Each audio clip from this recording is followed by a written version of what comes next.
మిత్రులందరికీ నమస్కారం, శుభోదయం, జై శ్రీరామ్, జై హింద్, జై భారత్.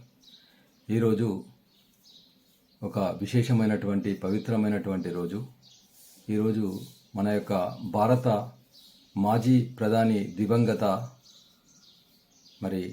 భారత మాత ముద్దుబిడ్డ, భారతరత్న, కవి, దార్శనికుడు, గొప్ప రాజకీయ నాయకుడు, తత్వవేత్త, అదేవిధంగా భారతరత్న దివంగత అటల్ బిహారీ వాజ్పేయి గారి యొక్క జయంతి సందర్భంగా ముందుగా వారి యొక్క దివ్య సన్నిధికి పుష్పాంజలి ఘటిస్తూ ఆ మహనీయుని గురించి, ఆ మహానీత గురించి ఒక 2-3 మాటలు మాట్లాడుకుందాం. వారి జయంతి సందర్భంగా వారిని జ్ఞాపకం చేసుకోవడం అనేటువంటిది నాకు చాలా మంచి అనిపించింది. కాబట్టి ముఖ్యంగా వారి జీవితాన్ని అనలైజ్ చేసినట్టయితే, నమ్మిన సిద్ధాంతం కొరకు ప్రాణం అర్పించడం అనేటువంటిది, జీవితాంతం కూడా ఇలా జీవించాలి అనేటువంటిది, ఒక సిద్ధాంతం కొరకు నిలబడ్డం అనేటువంటిది, అటువంటి కొంతమంది వ్యక్తుల లోపల వారు ప్రథమ శ్రేణిలో ఉంటారనడంలో ఎలాంటి సందేహం లేదు. జీవితం అంతా కూడా దేశం కొరకు పనిచేసినటువంటి ఒక గొప్ప నేత వాజ్పేయి గారు. వారి యొక్క జయంతిని, వారు దేశానికి చేసినటువంటి సేవలను గుర్తించి కేంద్ర ప్రభుత్వం ఈరోజు గుడ్ గవర్నెన్స్ డేగా కూడా నిర్వహిస్తున్నది. సుపరిపాలన దినోత్సవంగా కూడా నిర్వహించడం అనేటువంటిది జరుగుతుంది. 1924లో జన్మించినటువంటి వాజ్పేయి గారు 2018లో మరణించడం జరిగింది. ఈ మధ్యకాలంలో వారు పూర్తిగా దేశ సేవకు అంకితం కావడం అనేటువంటిది జరిగింది. 1942 క్విట్ ఇండియా ఉద్యమంలో రాజకీయాల్లోకి ప్రవేశించిన తర్వాత అనేక రకాలటువంటి వారి జీవితంలో ఎత్తు పల్లాలను ఎదుర్కోవడం అనేటువంటి జరిగింది. అనేక రకాలటువంటి విజయాలను కూడా వారు మన ప్రధానమంత్రిగా ఉన్నప్పుడు అనేక రకాల విజయాలు కూడా సాధించడం జరిగింది. అయితే వారు బాల్యంలో యువకుడిగా ఉన్నప్పుడు ఆనాటి ప్రధానమంత్రి నెహ్రూ గారు వాజ్పేయి గారిని చూసి ఎప్పటికైనా సరే ఈ యువకుడు దేశ ప్రధాని అవుతాడని చెప్పడం జరిగింది. భవిష్యత్తులో నెహ్రూ గారి మాటలు నిజమయ్యాయి. వాజ్పేయి గారు దేశ ప్రధానిగా రెండు సార్లు పరిపాలించడం అనేది జరిగింది. అయితే ఇక్కడ 1996లో వాజ్పేయి గారు కేవలం 13 రోజులు పరిపాలించడం జరిగింది. 13 రోజుల తర్వాత ఆనాడు జరిగినటువంటి బల పరీక్ష లోపల ఒకే ఒక్క ఓటుతోటి, చూడండి, ఒక్క మార్కుతోటి మనం పరీక్ష ఫెయిల్ అయితే ఎంత బాధ అనిపిస్తుందో, ఎంత ఆవేదన గురవుతామో మనకు తెలుసు. అటువంటిది ఒకే ఒక్క ఓటుతోటి పదవి కోల్పోవడం జరిగింది. అందరూ హేళన చేశారు, నవ్వించారు. కానీ ఎప్పటికైనా మేము మళ్ళీ అధికారంలోకి వస్తాము, తిరిగి భారతదేశాన్ని వైభవోపేతమైనటువంటి స్థానంలో ఉంచుతామని చెప్పడం జరిగింది. అదేవిధంగా చూడండి, అప్పుడు ఆయన అనుకుంటే అనేక రకాలటువంటి ప్రలోభాలకు గురి చేసి ఎంపీలను కొనుక్కోవచ్చు, కానీ అటువంటి నీచమైనటువంటి పనికి దిగజారలేదు, విలువలకు తిలోదకాలు ఇవ్వలేదు.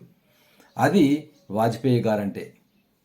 మొట్టమొదటిసారి తర్వాత 5 సంవత్సరాలు పూర్తిగా కాంగ్రెసేతర ప్రధానమంత్రిగా దేశాన్ని పరిపాలించడం జరిగింది. వారు పరిపాలించినటువంటి కాలంలో చూడండి, కార్గిల్ విజయము వారి పరిపాలనలోనే జరిగింది. అదేవిధంగా పోఖ్రాన్లో అణుపరీక్ష కూడా వారు పరిపాలించినటువంటి ప్రపంచ దేశాలన్నిటి కూడా ధిక్కరించి, ఎంత వ్యతిరేకత అయినా కానీ సగర్వంగా పోఖ్రాన్లో అణుపరీక్షను కూడా నిర్వహించడం అనేటువంటి జరిగింది. అదేవిధంగా ఒకానొక సమయంలో వారు పాకిస్తాన్ గురించి వ్యాఖ్యానం చేస్తూ 15 నిమిషాల్లో పాకిస్తాన్ను అంతం చేస్తాను అని సగర్వంగా, చూడండి ఎంత ధైర్యంగా వాళ్ళు ఆ మాటలు మాట్లాడడానికి. అది వాజ్పేయి గారి యొక్క నీతి రీతి. అట్లా దేశం కొరకు అనేక రకాలటువంటి విలువలను, వాల్యూస్ అనేటువంటివి వారి యొక్క జీవితంలో మనము చూడడం అనేటువంటిది జరిగింది. అదేవిధంగా మొట్టమొదటిసారి ఐక్యరాజ్య సమితిలో యుఎన్ఓలో హిందీలో ప్రసంగించినటువంటి తొలి రాజకీయ నేతగా వారు ప్రపంచ రికార్డు సృష్టించమనేటువంటిది జరిగింది. అట్లా వారి జీవితంలో అన్ని రకాలటువంటి విజయాలను సాధించడం అనేటువంటిది జరిగింది. అయితే వాజ్పేయి జీవితంలో వారు ఒక గొప్ప కవిగా కూడా మనందరికీ తెలుసు. కాబట్టి వారు జీవితంలో వారు చెప్పినటువంటి ఒక ఉత్తమోత్తమైనటువంటి, చాలామందికి నచ్చినటువంటి కవితతో నా యొక్క 2-3 విషయాలను ముగిస్తాను. అయితే వారు ఈ భారతదేశం గురించి ఏమనుకున్నారంటే, ఒక కవితలో వారు చెప్పారన్నట్టు, ఏ భారత్ కోయి భూమి కా టుకుడా నహి, ఏక్ జీతా జాతా రాష్ట్ర పురుష హై, ఏ వందన్ की धरती है अभी वंदन की धरती है, ये अर्पण की भूमि है, ये तर्पण की भूमि है। इसकी नदी नदी हमारे लिए गंगा है, इसकी कंकड़ कंकड़ में शंकर है, इसकी कंकड़ कंकड़ में हमारे लिए शंकर है। हम जिएंगे तो इस भारत के लिए और मरेंगे तो भी इस भारत के लिए, और मरने के बाद भी गंगा जल में बहती हुए हमारे हस्तियों को कोई कान लगाकर सुनेगा तो एक ही आवाज आएगी, वो है భారత్ మాతా కీ జై. చూడండి ఎంత బాగా రాశారు. అంటే ఇది భారతదేశం అంటే కేవలం ఒక భూమి తుకుడ కాదు, ఒక ధూళి దుమ్ము కాదు. ఇదొక జీతాదాత రాష్ట్ర పురుషుడు, ఇదొక రాష్ట్ర పురుషుడు, ఒక దేవతతోని పోల్చడం జరిగింది.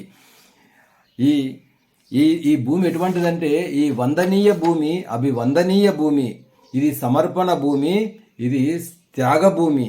అదేవిధంగా మేము ఈ నది, ప్రతి నది కూడా మాకు గంగా నదితో సమానము. ఈ దేశంలో ప్రవహించే ప్రతి నది గంగా నదితో సమానము. ఈ గంగా నది లోపట ప్రతి రాయి కూడా మాకు శంకరుడితోని సమానము. మేము ఈ దేశం కొరకు జీవిస్తాము, ఈ దేశం కొరకు మరణిస్తాము. మరణించిన తర్వాత కూడా గంగా జలంలో మన అస్థికలు వేస్తాము, అస్థి కలశాలను, మన బూడిద వేస్తాము, ఎముకలను వేస్తాము. ఆ ఎముకల దగ్గరకు మనం ఎవరన్నా చెవితోటి విన్నట్టయితే ఒకే శబ్దం వస్తుంది, అది ఏంటంటే భారత్ మాతాకి జై. చూడండి ఎంత గొప్పగా రాశారు ఈ దేశం గురించి. ఆ మహనీయునికి మరొకసారి మహానివాళి అర్పిస్తూ పుష్పాంజలి ఘటిస్తూ జై శ్రీరామ్, జై హింద్, జై భారత్.